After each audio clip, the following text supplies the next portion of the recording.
Alhamdulillahi Rabbil Alamin. Wassalatu wassalamu ala ashrafil anbiya wal mursalin wa ala alihi wa ashabihi ajma'in, amma ba'd. Jamaah sekalian yang saya hormati, sebagai seorang muslim kita punya tanggung jawab yang banyak. Salah satunya adalah memakmurkan masjid.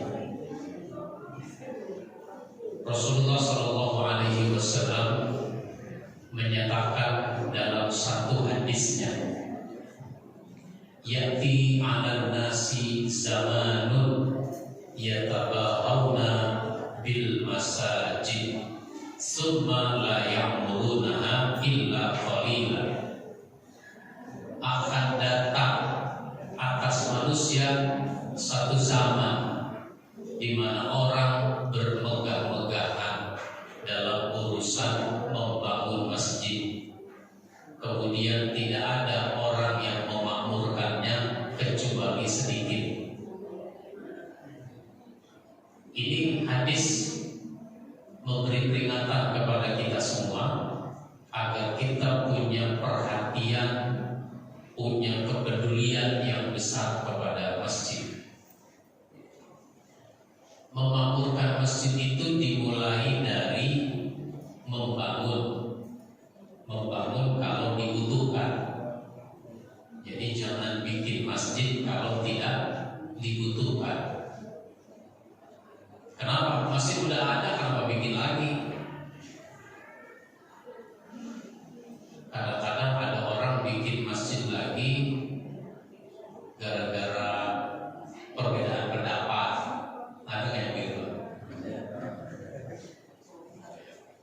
Atau gara-gara seseorang tidak tertampung keinginannya, tidak tertampung pendapatnya, tidak tertampung apa-apa yang ingin dilakukannya. Oh, Pak, begini, saya ini bisa khutbah, saya bisa jadi imam, saya bisa ceramah, saya bisa ngajar, tapi di masjid saya tidak ditugaskan untuk itu. Ya supaya saya jadi imam, jadi khotib, jadi guru, saya bikin aja lagi masjid. Itu kepentingan saya kalau begitu. Itu namanya kepentingan saya, bukan kepentingan masyarakat. Jadi membangun kalau dibutuhkan. Yang kedua adalah memelihara bangunannya.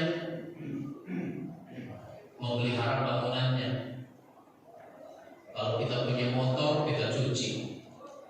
Punya mobil, dicuci, dibersihkan, dan seterusnya. Punya rumah begitu juga. Nah, masjid itu harus kita pelihara bangunannya. Biar supaya apa? Biar supaya suci, bersih, indah, nyaman. Lalu yang ketiga, memakmurkan masjid itu adalah kita mau mendatangi masjid. Datang ke masjid. Seorang mukmin kalau berada di masjid, dia seperti ikan di dalam air. Bagaimana kalau ikan di dalam air? Itu ikannya senang, ikannya betah di masjid. Nah, kita tuh begitu. Kita tuh betah di masjid kayak ikan di dalam air. Cuma kadang-kadang ada juga Pak yang gak suka kalau orang berlama-lama di masjid. Siapa yang gak suka? Pengurus masjid.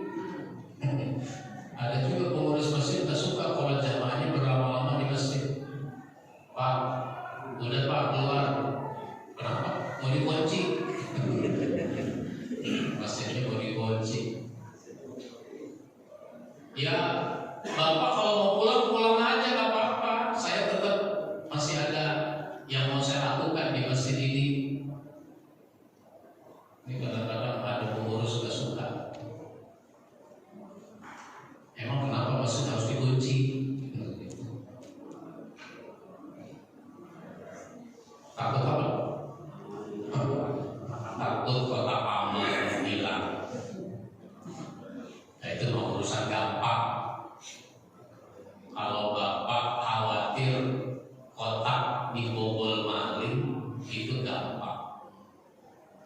bendahara buka itu kotak tiap hari, ambil duitnya, catat, simpan di tempat yang aman.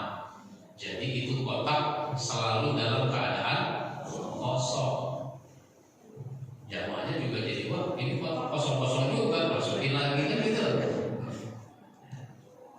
Kadang-kadang buka kotak sebulan sekali, tiap tanggal 30 diduluin sama Malik tanggal 29.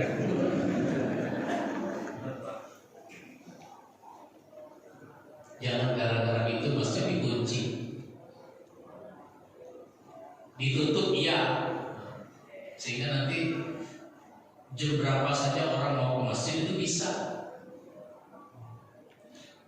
Jam 4 dini hari, jam 3:30 orang datang ke masjid, dia pengen sholat tahajud di masjid. Kan lebih utama sholat di rumah.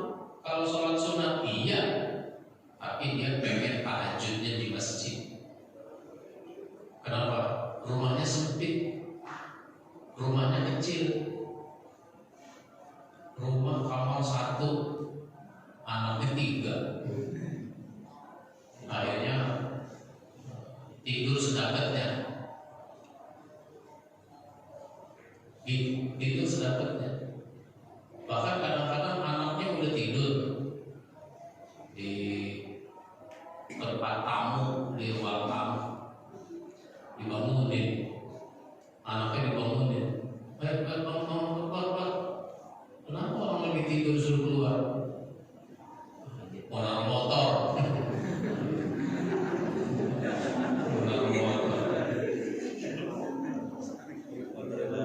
akhirnya tuh anak lebih suka tidur di masjid. Jadi kalau orang mau tidur di masjid nggak apa-apa, udah tidur di masjid aja, difasilitasi. Baik, itu. Tapi kalau orang munafik di masjid itu seperti burung di dalam sangkar. Bagaimana kalau burung dalam sangkar? Enggak betah, bawaannya pengen keluar aja, meskipun sangkarnya terbuat dari oh sama jawabannya. Sangkar biasanya terbuat dari bambu. Oh, orang Ciledug sangkar terbuat dari emas.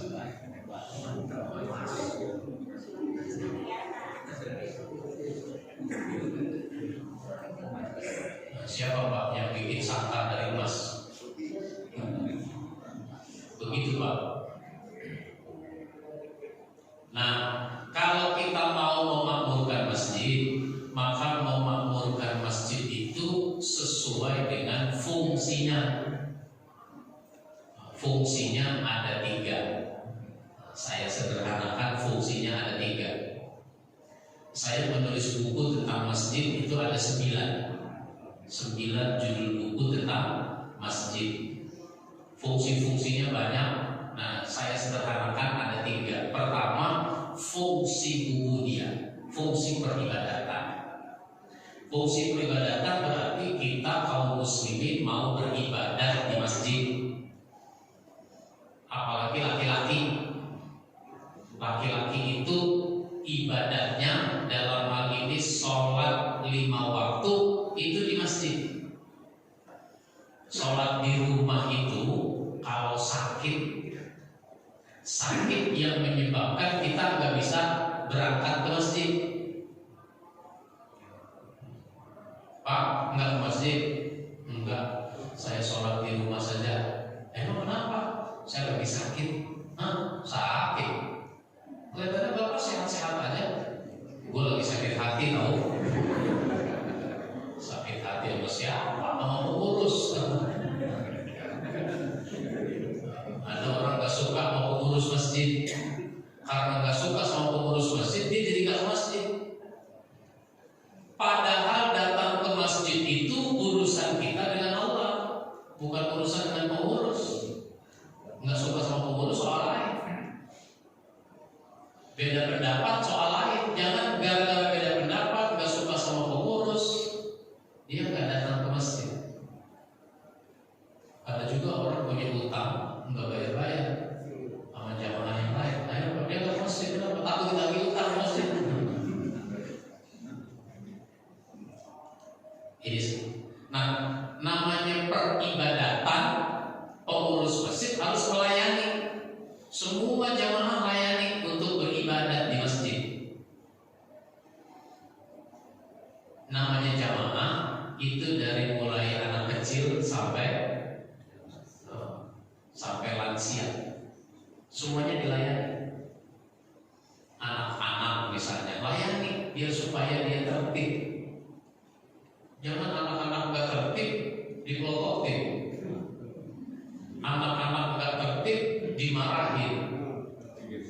anak-anak ribut diusir.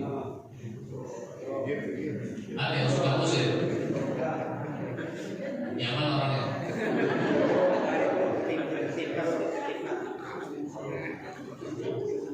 Anak-anak itu masa depan kita. Karenanya kalau anak nggak tertib, kitanya harus maklum. Tapi maklum itu bukan dibiarkan.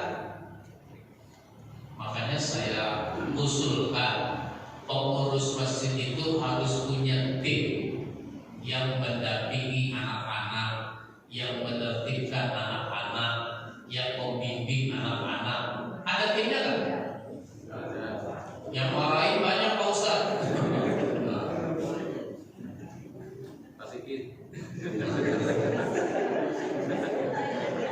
Udah gitu kadang-kadang kalau lagi marah teriakannya kencengan dia daripada anak-anak. Anak-anak ribut dimarahin dia sendiri, mentah orang kencang-kencang. Nah begitu. Jadi pengurus masjid siapkan tim untuk mendampingi anak-anak. Mungkin 3 orang, yang perempuan ada juga. Kasih pakaian khusus. Si tim ini kasih pakaian khusus. Nah pakai hobi boleh.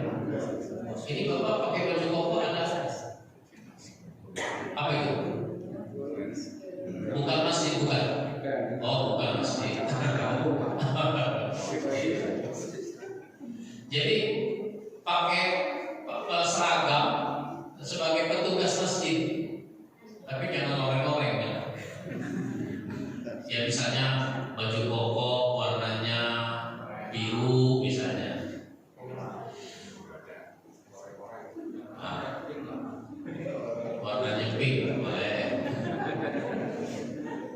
Dia yang mengatur anak-anak, berikan kepercayaan kepadanya. Anak-anak datang, selamat datang anak-anak. Pernah mengucapkan selamat datang? Ini bukan selamat datang anak-anak, lu pada mau apa kemarin? Mau sholat Pak?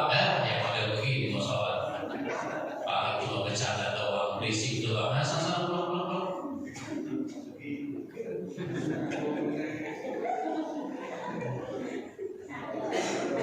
Kok pada ketawa Pak? Tersinggung. Begitu Pak, ucapkan selamat. Kalau sholat boleh bercanda apa enggak? Enggak boleh Pak. Berisik boleh? Enggak boleh Pak. Lah kemarin yang bercanda siapa ya? Dia tunjuk kawannya, nih Pak nih orang ini. Dia juga nggak suka ditunjuk begitu. Bukan saya Pak nih gara-garanya. Mestinya kita, nggak apa-apa ya kemarin sih gitu. Jangan bilang apa? Oh lu rupanya mau lagi cari-cari lu. Jangan begitu. Nggak apa-apa ya kemarin. Sekarang ini mau bercanda lagi kan? Enggak Pak. Biar supaya nggak bercanda bagaimana ya? Kan begitu anak-anak kalau ditanya nggak cepet jawab, mikir dulu, mikirnya kelamaan. Jangan dekat-dekat Pak. Nah bagus. Jadi kamu jangan dekat-dekat sama teman yang suka bercanda. Jadi sekarang begini saja, kamu di sini, kamu sana, dipecat-pecat tuh Pak anak-anak. Kan ini perlu diatur Pak.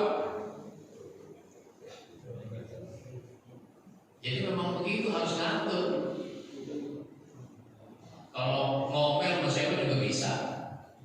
Ngatur itu yang kadang-kadang tidak bisa. Kalau perlu Pak, ini tempat sholatnya karpet dikasih nomor.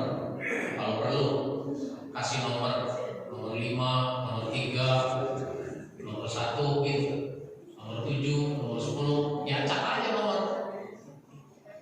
Anak-anak masuk kasih nomor. Nih, kamu nomor berapa? Nomor 3. Kamu masuk, cari nomor 3, duduk di situ. Situ dia duduk.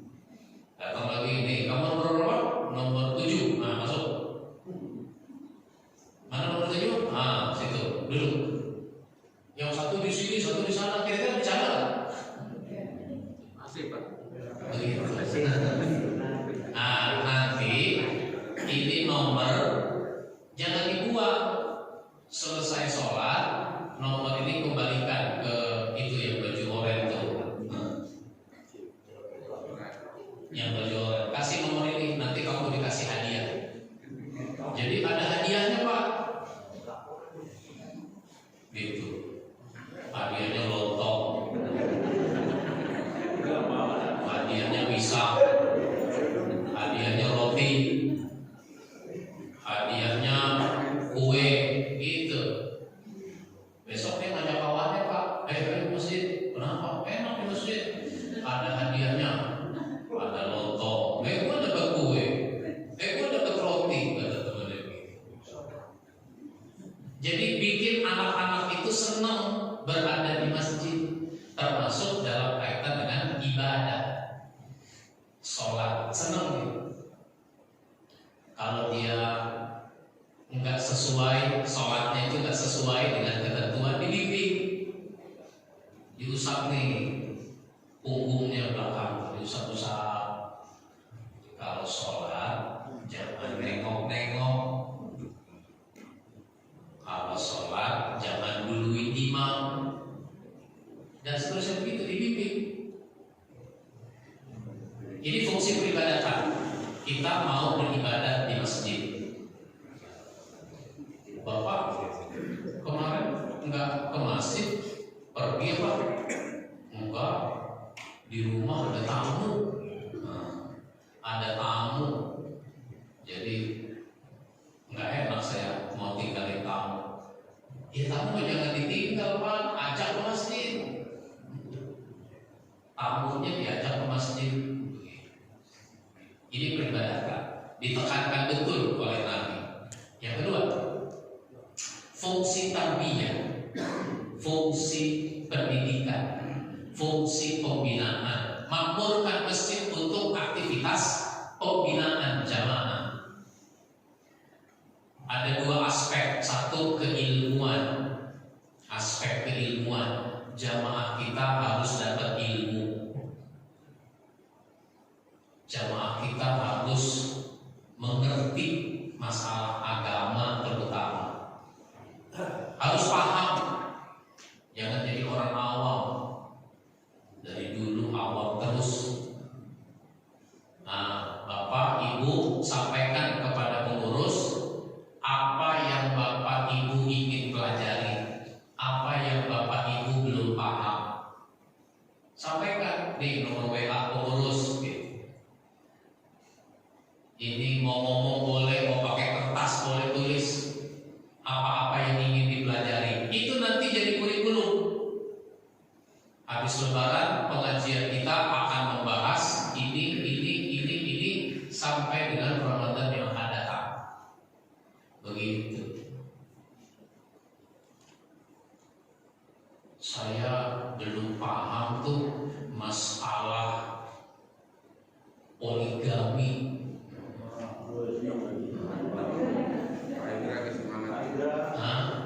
Saya belum paham masalah poligami. Tolong dibahas secara tuntas. Emang Bapak mau kawin lagi? Ya pengen juga sih. Kalau Bapak mau kawin lagi jangan diem-diem. Jangan diem-diem. Harus sepengetahuan keluarga. Kenapa? Ya dulu waktu kawin, waktu nikah, orang sekampung tahu. Masa sekarang kawin lagi gak ada yang tahu?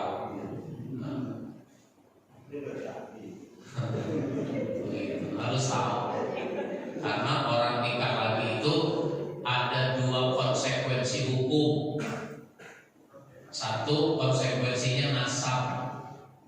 Kan kalau Bapak kawin lagi, wanita yang Bapak nikahi itu nanti punya hubungan yang kuat dengan keluarga. Misalnya anak, Bapak punya anak umur 35. Terus anak 35 ini belum nikah. Bapaknya udah mati. Bapak udah mati, tapi kan pernah menikah dengan gadis umur 28. Bapak udah mati, ninggalin istri muda. Orang-orang bilang dia janda kembang. Anak Bapak umur 35 bakti sosial di sebuah desa, kenalan sama seorang wanita itu, jatuh cinta, apalagi orang-orang bilang janda kembang. Akhirnya apa? Mau nikah. Mau nikah, boleh gak nikah? Nggak boleh, karena ini ibu tirinya. Nggak boleh itu nikah, kuat hubungan itu. Istri bapak itu tidak boleh dinikahi. Cuma karena nggak tahu, bapak nikah diam-diam, akhirnya apa? Nikah. Nah, itu dosa bapak tuh yang udah mati. Cuma kan orang mau nikah lagi nggak mikir sampai ke situ, Bu. Yang kedua, nasab waris. Waris. Ini contoh yang harus dipahami. Waris. Kalau bapak mati meninggalkan dua istri, itu kan berarti istri kedua juga ahli waris. Cuma karena diam-diam, nggak tahu kalau itu istrinya. Akhirnya apa? Dia datang. Berapa lama sesudah bapak meninggal, istri kedua datang ke rumah istri pertama. Mau ngapain? Minta bagian waris, hak waris. Kamu dia berhak. Bu, maaf ya Bu, saya datang kemari mau minta warisan. Warisan ini siapa kok tiba-tiba datang minta warisan? Kenal juga enggak? Saya ini istri bapak almarhum. Kan almarhum dulu meninggal itu kan di jalan arah mana tuh? Itu sebenarnya habis nikah dengan saya di kampung. Nih buku nikahnya, nih foto-fotonya. Udah kuat tuh bukti-buktinya. Kira-kira dikasih nggak warisan? Nggak dikasih. Kenapa? Nggak tahu. Tahu aja nggak dikasih, kalau nggak tahu. Nah, itu contoh. Ini lagi contoh doang, jangan lama-lama ngomongin begini ya. Nah, itu contoh. Jadi banyak hal yang harus kita pahami. Nah, disitulah masjid menjadi madrasah ilmu, masjid tempat belajar. Maka masjid itu menjadi pusat keilmuan. Salah satu tanda pusat keilmuan itu adalah perpustakaan. Masjid punya perpustakaan enggak? Enggak. Ya kalau begitu Ramadan sekarang segera resmikan perpustakaan masjid di sana.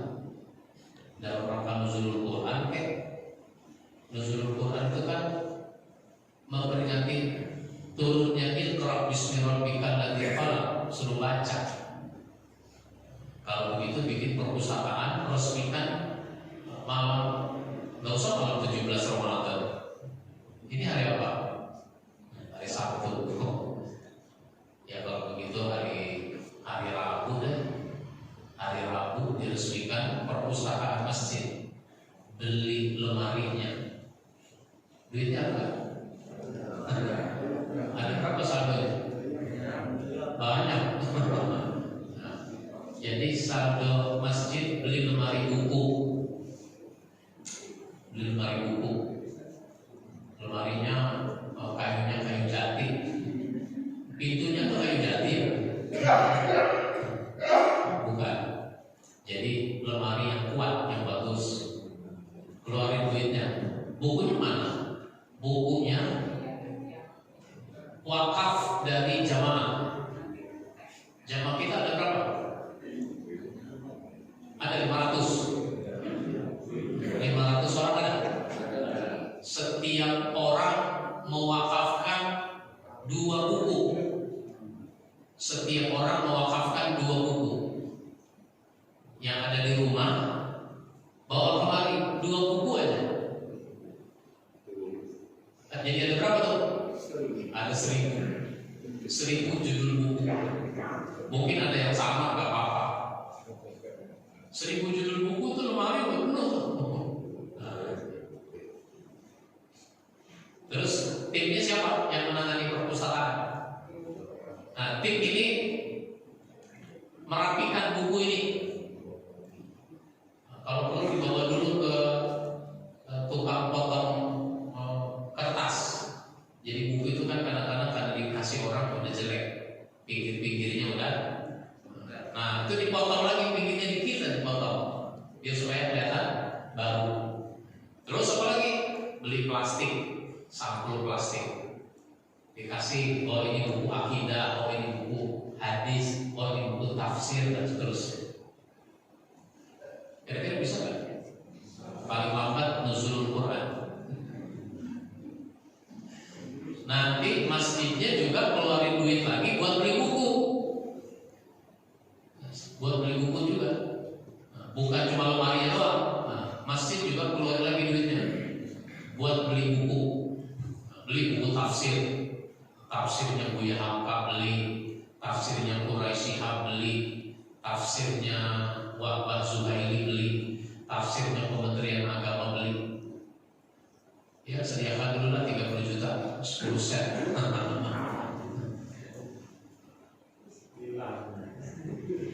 Ya, makanya harus ada yang atur, ada timnya.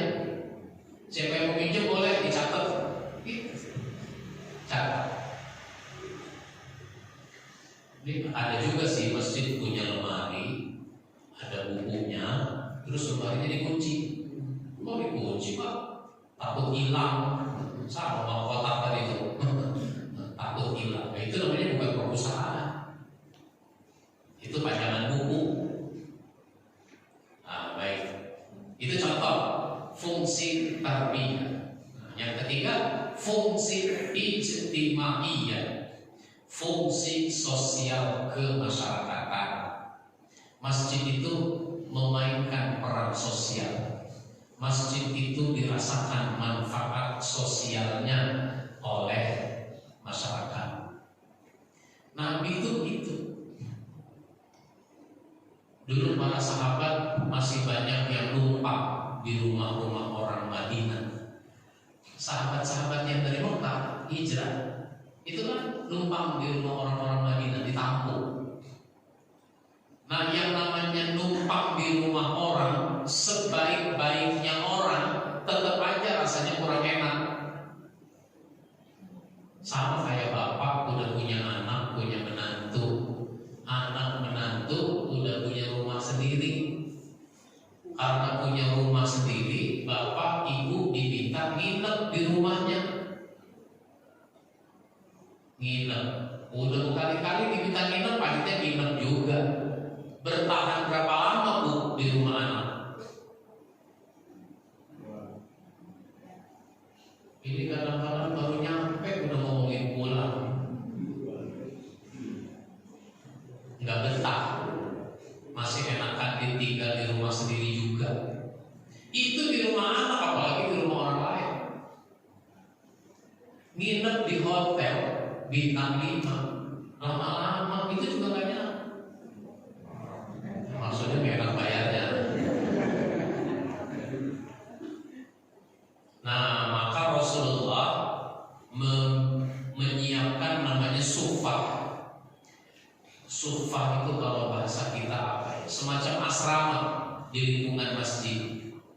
Sahabat-sahabat yang belum punya rumah masih pada numpang di rumah orang Madinah. Kalau udah gak betah, jangan jadi gelandangan, tinggal di sini. Nah, maka yang tinggal di situ namanya ahlus sufah. Hidupnya dijamin oleh Nabi. Jadi dipastikan zaman Nabi gak ada gelandangan.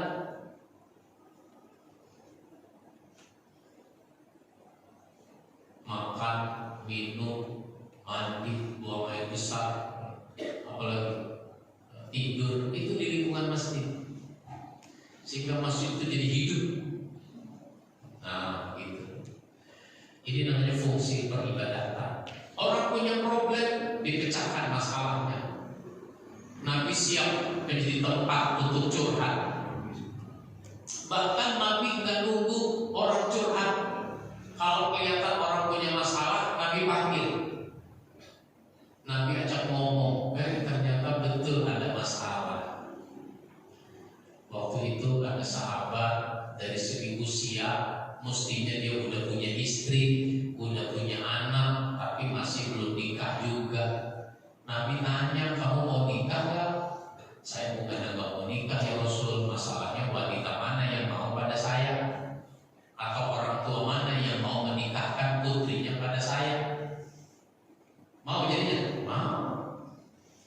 Nabi cariin jodoh buat sahabat itu, namanya Jabir. Ada pengurus masjid nyariin jodoh buat remaja masjid? Ada nggak Pak? Saya aja mau jadi lagi belum dapat Pak Ustaz.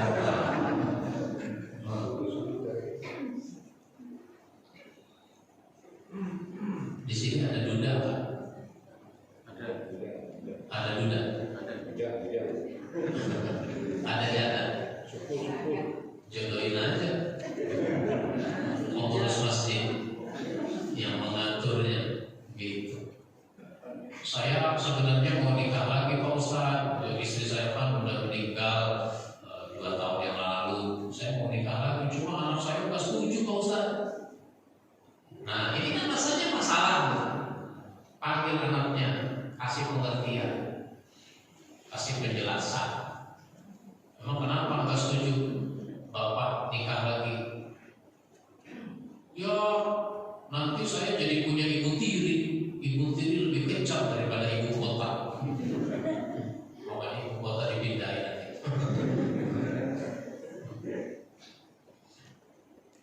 Itu kan dalam film, itu dalam sinetron, itu dalam lagu.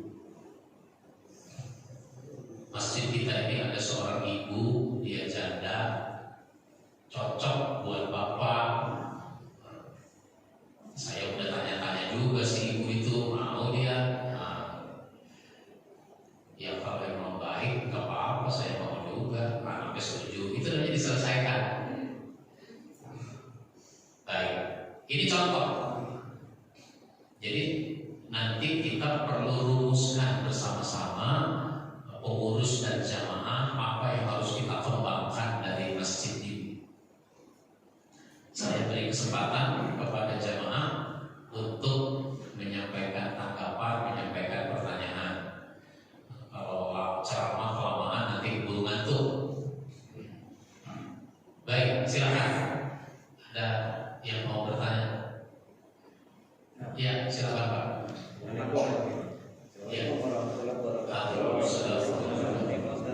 Sampaikannya bermanfaat bagi kita semua Ustaz TKM, wawasan yang baik sekali.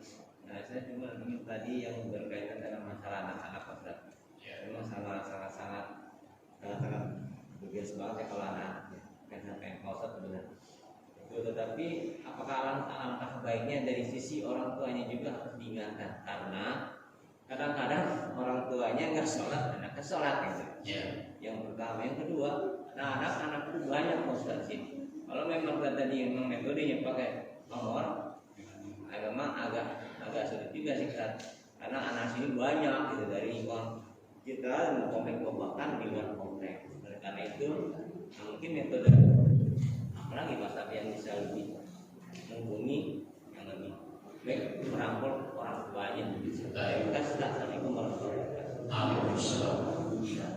Ya, tanya tuh anak, kamu kesini sendiri? Iya sendiri. Bapak belum pulang. Emang Bapak pulangnya jam berapa? Enggak tahu.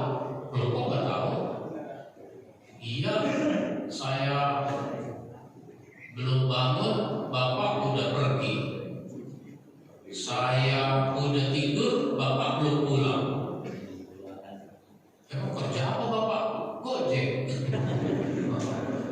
Kan Gojek begitu, jam 4 juga ada, jam 3 juga ada. Oh gitu ya sudah. Selama kamu di masjid, anggaplah ini ayahmu. Jadi pengurus masjid itu Pak, kita semua nih jadi ayah angkat bagi anak-anak itu. Kalau bapaknya nggak datang nggak apa-apa. Ini kalau satu orang menangani satu anak, saya kira cukup Pak. Seandainya petugasnya nggak cukup, sementara anak-anak banyak. Kalau begitu, bagi tugas satu orang bapak ini menangani 1-2 anak. Meskipun itu bukan anak kita. Nah, sini nah. Kamu duduk dekat bapak. Ada gitu. Alhamdulillah anak-anak itu banyak, tinggal bagaimana kita mengelolanya. Yang jelas Pak, anak-anak itu harus diberi arahan, diberi bimbingan, dikasih tahu apa yang boleh, apa yang tidak. Kalau kita naik pesawat Pak, saya kasih ilustrasi. Kalau kita naik pesawat, meskipun udah 100 kali, 500 kali naik pesawat, tetap saja semua penumpang itu diberi arahan oleh pramugari. Ngomong-ngomong tadi, kalau naik pesawat kita ada nomor bakunya kan? Ada nomor bakunya. Nah sekarang kita di masjid untuk anak-anak boleh juga kita kasih nomor tempat duduk. Ada berapa nih anak-anak? Ada 50. Siapkan nomornya 50. Siapkan hadiahnya 50.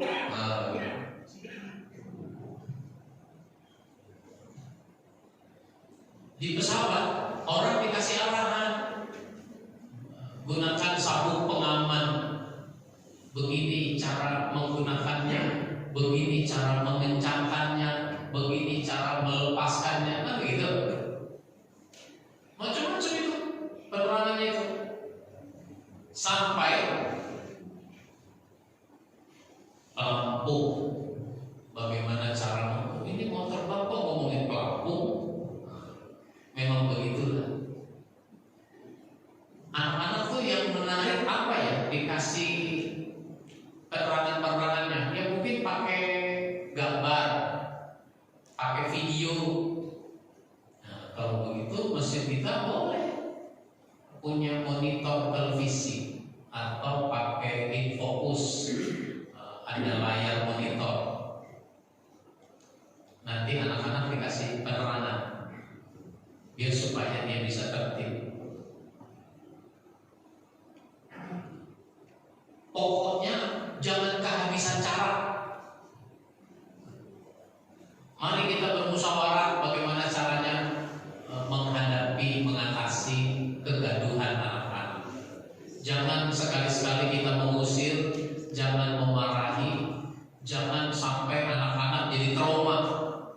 Ada tuh Pak, anak-anak trauma, takut. Nah, ayo masuk. Enggak, takut. Takut sama siapa? Oh, ada seorang bapak yang dia takuti. Kenapa? Si bapak itu kalau ngadepin anak-anak, dia udah nyiapin itu Pak, itu apa? Yang buat sodetan tuh kalau lagi goreng. Dia bawa sodetan yang terbuat dari kayu. Dipukul tuh. Jadi tuh anak-anak takut. Kalau ada bapak itu tuh anak takut, nggak mau masuk gitu. Jangan begitu. Baik. Ada lagi? Ya. Saya kan sering anak-anak juga. Cuma kadang mana bapaknya itu sholat, anaknya di belakang itu lagi di mana Ustaz? Iya. Bapaknya sampai sini orang. Ya. Nanti kalau khutbah Jumat, kalau ceramah yang banyak bapak-bapak tarawih misalnya, itu harus ada materi soal itu dikasih tahu. Tanggung jawab kita kepada anak itu bukan cuma ngasih makan. Ini kadang-kadang ngasih makan ini nggak cukup, tapi juga memberikan bimbingan. Alhamdulillah kita semua berada di masjid, maka bapak-bapak kalau datang ke masjid itu harus memandu masing-masing anaknya. Diingatkan bapak-bapak itu. Namun namanya anak-anak kadang dia lepas dari orang tuanya. Misalnya saya ini punya cucu saya ada 5. Satu cucu diajak ke masjid,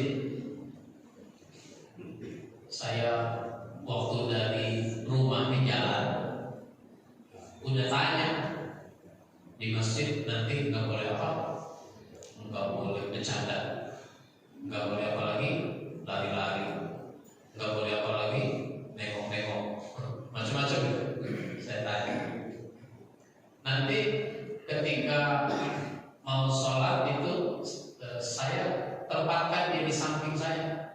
Saya sengaja ambil paling pinggir, di saf yang paling pinggir. Jadi dia berada di paling pinggir. Ketika sholat dimulai, lepas dia keluar dari barisan. Kenapa? Ketemu kawannya, ada kawannya, udah kumpul itu. Di situ kita harus maklum. Sudah kalau gitu saya sholat di rumah aja lah, lebih khusyuk. Belum tentu juga. Dia sholat sendiri, memang rumahnya nggak ada siapa-siapa, tapi tetangganya nyetel dangdut.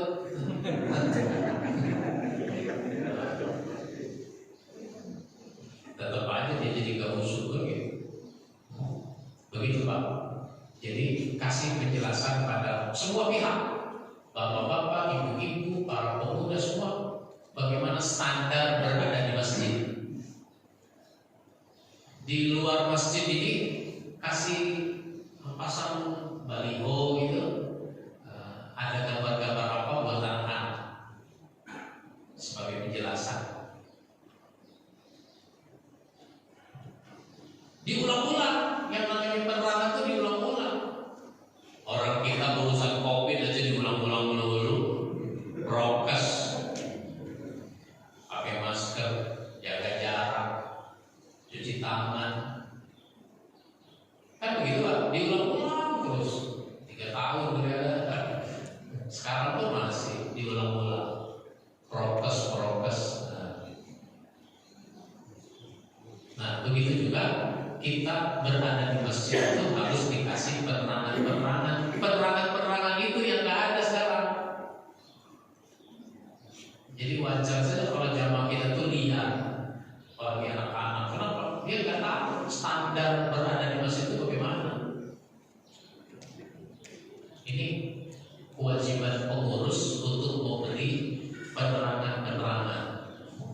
Bikin buku kecil, buku saku, bagaimana berada di masjid, adab terhadap masjid dengan dalil-dalilnya.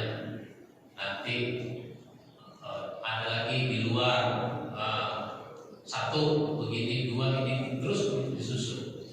Pakai gambar-gambar, pakai video, kayak di pesawat kan. Kalau pramugari yang nggak ngomong itu ada videonya. Sebelum sholat kita mulai, mari kita saksikan dulu. Baik. Ada lagi? Habis. Ibu ada yang nanya?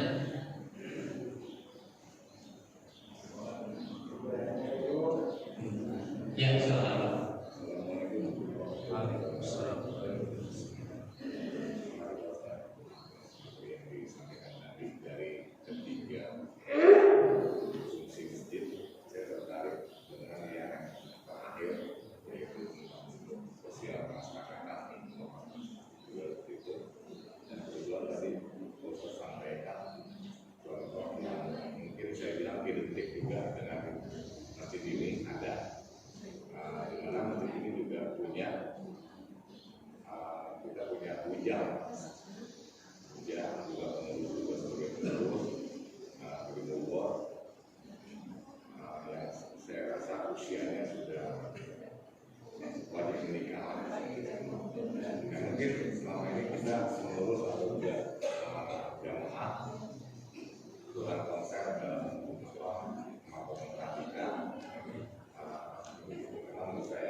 bersangkutan punya calon tapi mungkin ada keraguan-keraguan dalam rangka mungkin masa depan atau bagaimana tadi itu Ustaz.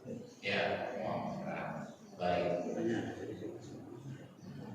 Orang mau menikah itu ada, keinginan menikah itu ada.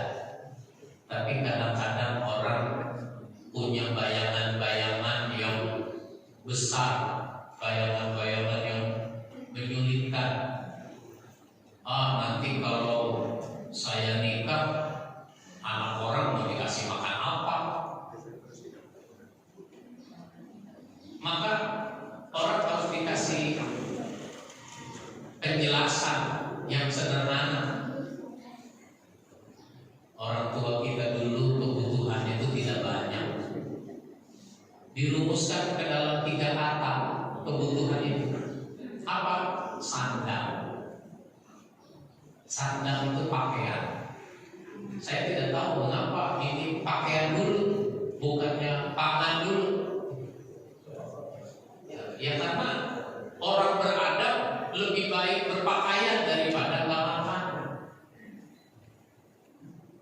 Lebih baik berpakaian. Masih penting berpakaian, nggak makan nggak apa-apa. Nah, gitu.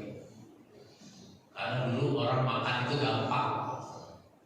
Kalau dulu orang makan gampang, dia punya sedikit tanah, ada pohon pisang, ada pohon nangka dan sebagainya. Jadi pakaian itu juga gak banyak, yang kita pakai cuma 1 setel, celana, baju. Jadi kalau punya 2 itu udah cukup, dibikin sederhana.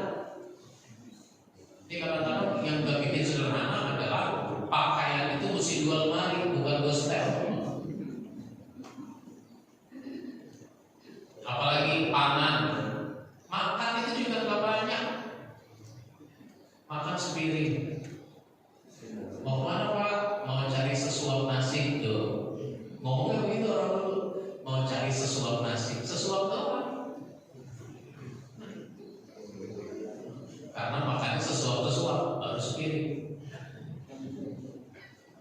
Sederhana. Orang dulu beli beras nggak mesti sekarung, seliter cukup. Besok beli lagi seliter. Terus begitu. Nah orang mau nikah itu sekarang pikirannya makin besar, makin berat. Karena harus punya kerjaan tetap, harus kerja tetap.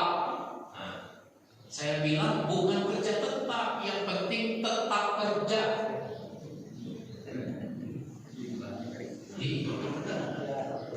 Ini kadang-kadang bapak ibu mau cari menantu, yang ditanya apa?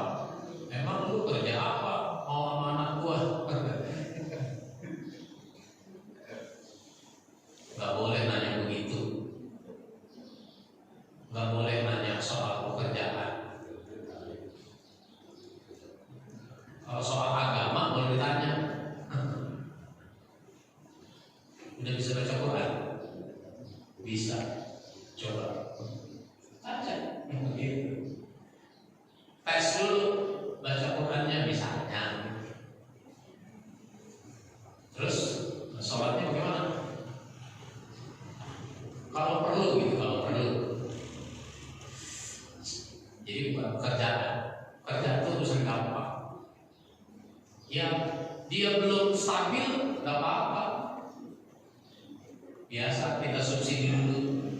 Orang tua mertua bersubsidi dulu, biasa juga apa. Sampai dia akhirnya termotivasi untuk menikah itu. Maka dulu nanti gampang aja tuh orang mau menikah. Ada sahabat, jadi kamu mau nikah? Mau? Belum punya calon? Belum. Kalau begitu kamu datang ke rumah seorang sahabat, bilang kamu diutus oleh saya. Maksudnya mau melamar anak dia. Datang dia. Assalamualaikum, dijawab. Saya diutus oleh Rasul untuk datang kemari. Oh, satu kehormatan bagi kami Rasul mengutus orang kemari. Pantang bagi kami utusan Rasul itu pulang tanpa membawa hasil. Apa maksud Rasul mengutus engkau kemari? saya untuk melamar anak bapak buat saya. Katanya bapak punya anak gadis. Oh iya, kalau gitu saya terima lamaran kamu. Begitu aja udah jadi tuh lamar.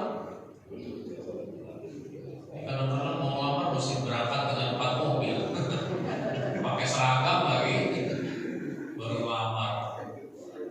Begitu aja udah lamar, diterima udah. Kalau begitu nikahnya kapan Pak? Sekarang juga boleh. Sekarang, iya. Tinggal dipanggil saudaranya, tetangganya untuk menyaksikan. Saya nikahkan engkau dengan anak saya dan seterusnya. Mas kawin belum? Mas kawin boleh ngutang.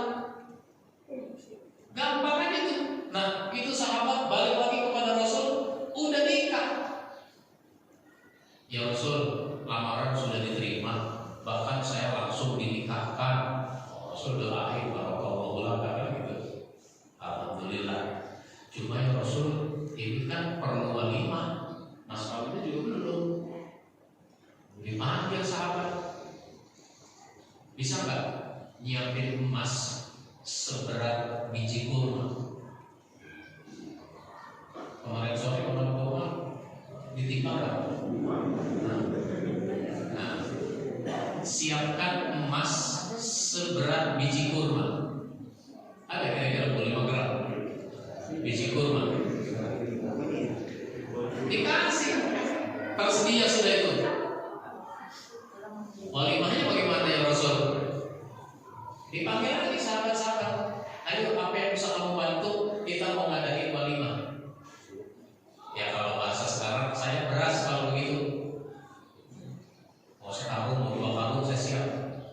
Kalau begitu saya ayam, saya daging, saya sayur, saya buah. Udah, jadi. Gampang kan? Itu kalau ada anak muda mau nikah, dibikin gampang kayak begitu. Itu contoh. Sekarang kan orang repot kalau mau nikah. Bahkan kadang-kadang melamar belum jadi gedung. Mau melamar yang pertama jadi gedung. Kalau dulu orang pertama kenalan dulu, ta'aruf, habis ta'aruf baru datang melamar. Udah diterima lamaran baru ngomongin tanggal, kapan nih rencananya. Sekarang tuh melamar formalitas ini. Jadi kalau begitu semangat membantu itu harus kita lakukan supaya orang menjadi mudah. Kalau mau, ya cuma kan sekarang ini susah begitu. Kenapa? Sekarang ini panitia ada IO-nya, makanan ada cateringnya, semuanya harus pakai uang jadinya. Padahal dulu orang bisa tanpa uang. Kalau dulu ya, karena kita ini pertanian misalnya, ya sudah saya ngasih pisang, tetangga maunya tinggal tebak baru pisang. Saya kasih ikan, saya kasih sayur, saya. Nah sekarang apakah harus semuanya pakai uang? Ya, yang tidak pakai uang, yang tidak pakai uang. Ada tenaga misalnya. Baik. Memang kita perlu mendeteksi masalah jamaah kita itu apa saja untuk kita carikan solusinya. Nanti orang senang jadi jamaah masjid, merasa dibantu. Nanti kalau orang sudah dibantu, ada saat dia juga ingin membantu. Baik. Cukup. Insya Allah kita sambung pada kesempatan lain. Mudah-mudahan